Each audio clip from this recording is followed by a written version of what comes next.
স্ত্রী কখনো প্রিয় নারী হতে পারে না, কারণ স্ত্রীর অনেক ভুল। বেশিরভাগ লোককেই যদি প্রশ্ন করা হয় আপনার জীবনের সবচেয়ে প্রিয় নারী কে, স্বভাবতই অনেকেই উত্তর দেন মা। কেউ বলেন মেয়ে, কেউ বলেন বোন, কেউ বা বলেন নানি, কারণ সে তাকে কোলে পিঠে করে মানুষ করেছে। এমন অনেকগুলো সম্পর্কের কথাই উঠে আসে, খুব অবাক লাগে। একজন মানুষও উত্তর দেন না তার বউ তার সবচেয়ে প্রিয় নারী।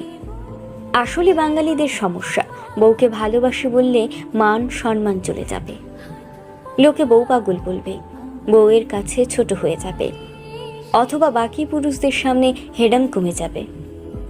এমন একজন মানুষও কি নেই যার হাসপাতালে বেডের পাশে নির্ঘুম রাত কাটিয়েছে তার স্ত্রী, অথবা একসাথে জীবনের যুদ্ধটা করবে বলে বাবার বাড়ির অভিজাত্যকে দূরে রেখে স্বল্প